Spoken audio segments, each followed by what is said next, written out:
Le notaire rédacteur de l'acte doit accomplir toutes les formalités conditionnant la conclusion de la vente. Certaines ventes nécessitent une autorisation préalable, par exemple un arrêté de lotir pour la vente de terrains bâtis ou non bâtis compris dans un lotissement, ou une mesure d'information, par exemple une notification préalable au préfet de la région concernée en cas de vente d'un monument historique appartenant à une collectivité locale. La contrainte essentielle résulte toutefois de l'existence des droits de préemption au profit de tiers. Formalité afférente aux droits de préemption.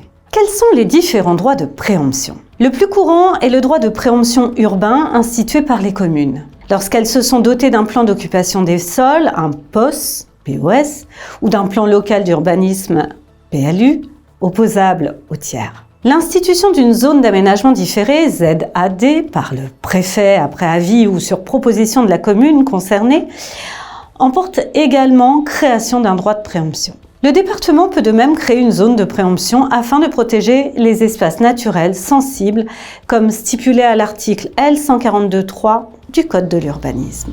N'oublie pas de t'abonner à notre chaîne pour ne manquer aucune de nos prochaines vidéos. Et surtout, pense à liker si le contenu te plaît. Les SAFER, S-A-F-E-R, bénéficient d'un droit de préemption en cas d'aliénation d'un bien agricole. Pour mémoire ou information, une SAFER est une société d'aménagement foncier et d'établissement rural. C'est une société anonyme, sans but lucratif, soit sans distribution de bénéfices, avec des missions d'intérêt général, sous tutelle des ministères de l'Agriculture et des Finances. La loi Climat a créé au bénéfice de la commune ou de l'EPCI, L''EPCI,